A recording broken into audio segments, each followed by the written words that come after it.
ξεκίνησα πάλι να μαθαίνω Ιταλικά. Και στο μάθημα με τον δάσκαλό μου είχαμε μία πολύ ενδιαφέρουσα συζήτηση. Συζητούσαμε λοιπόν ποιες δεξιότητες κερδίζει κάποιος που μαθαίνει μία ξένη γλώσσα. Σίγουρα τα ωφέλη είναι πάρα πολλά, αλλά προσωπικά ξεχώρισα 4. Προτού όμως μιλήσουμε για τις 4 αυτές δεξιότητες, στο κουτί της περιγραφής θα υπάρχει μία λίστα με το λεξιλόγιο που θα χρησιμοποιήσω στο σημερινό βίντεο. Η πρώτη δεξιότητα που εξασκώ καθημερινά μαθαίνοντας μία ξένη γλώσσα είναι η υπομονή. Για να δεις τα αποτελέσματα της προσπάθειάς σου χρειάζεται χρόνος. Και ενώ ξεκινάς με όρεξη, στην πορεία σιγά σιγά απογοητεύεσαι γιατί δεν βλέπεις την πρόοδο που περιμένεις. Η εκμάθηση μιας ξένης γλώσσας δεν είναι ένας αγώνας δρόμου. Δεν κερδίζει αυτός που θα φτάσει πρώτος ή θα μιλήσει πρώτος. Και είναι καλό να συμφιλιωθούμε με το γεγονός ότι για κάθε άνθρωπο ο χρόνος που χρειάζεται για να μάθει κάτι είναι διαφορετικός. Οτιδήποτε είναι αυτό.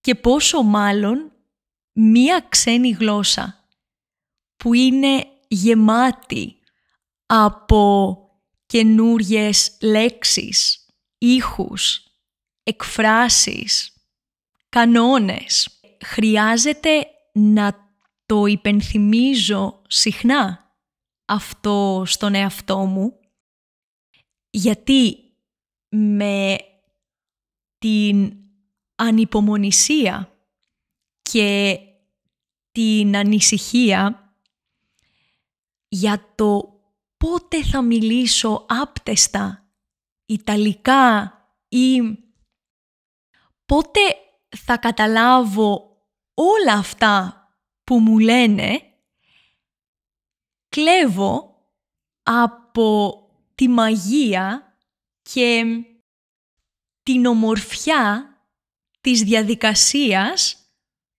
του να μαθαίνεις. Και κάτι που είναι τόσο δημιουργικό και όμορφο, κατά τη γνώμη μου, καταλήγει να είναι μία αγκαρία. Η δεύτερη δεξιότητα που καλλιεργούμε όταν μαθαίνουμε μία ξένη γλώσσα είναι η παρατηρητικότητά μας.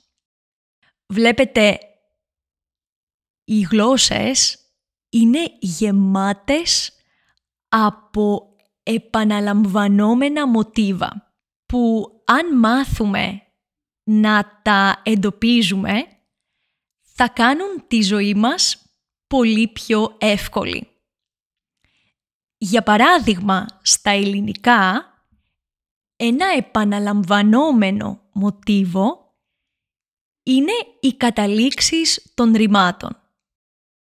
Έτσι, αν μάθουμε ένα ρήμα, πώς κλείνεται, τότε μπορούμε να εφαρμόσουμε τους ίδιους κανόνες σε μία ολόκληρη ομάδα ρημάτων. Η τρίτη δεξιότητα που εξασκούμε είναι η προσαρμοστικότητα. Η αλήθεια είναι ότι στη μητρική μας γλώσσα έχουμε ένα πολύ πιο ευρύ λεξιλόγιο σε σχέση με τη γλώσσα που θέλουμε να μάθουμε. Το περιορισμένο όμως λεξιλόγιο δεν θα έπρεπε να σταθεί εμπόδιο στην έκφραση των σκέψεων, των απόψεων ή των συναισθημάτων μας. Απλά πρέπει να βρούμε έναν διαφορετικό τρόπο, έναν ίσως πιο δημιουργικό τρόπο πολλές φορές για να επικοινωνήσουμε το μήνυμά μας. Έτσι, αν δεν ξέρω τη λέξη συζητάω, δεν χρειάζεται να πω αυτό. Μπορώ να το πω περιφραστικά.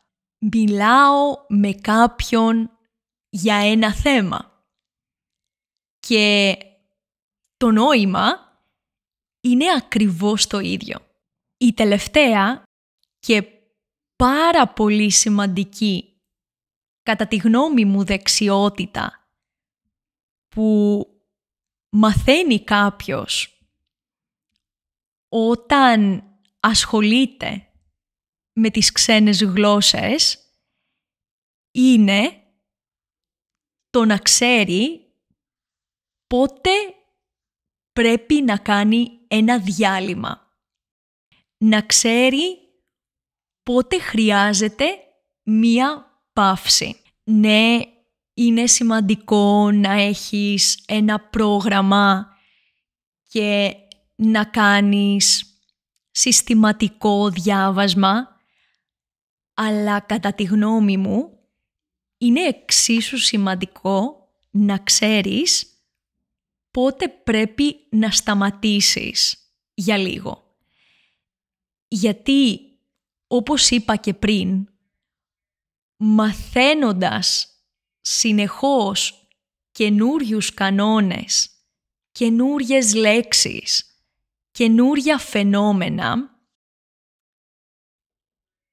το μυαλό σου δεν έχει το χρόνο να τα αφομοιώσει.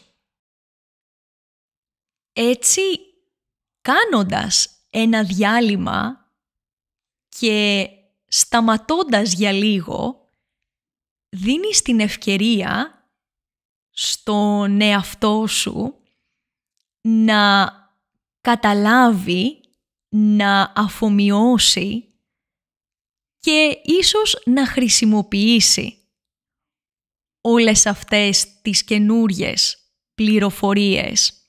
Προσωπικά, 1 με 2 φορές την εβδομάδα σταματάω να μαθαίνω καινούριο λεξιλόγιο, κάνω μία παύση και γυρίζω πίσω στο λεξιλόγιο της προηγούμενης εβδομάδας και ρίχνω μια ματιά. Έτσι τεστάρω τις γνώσεις μου.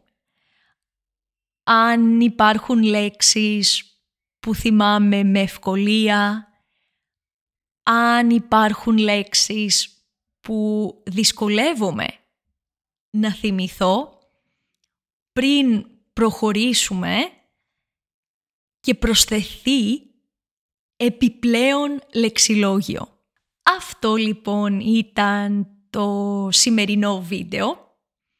Ελπίζω να σας άρεσε και εμείς θα τα πούμε την επόμενη φορά στο επόμενο βίντεο, μάθημα. Μέχρι τότε, φιλάκια πολλά!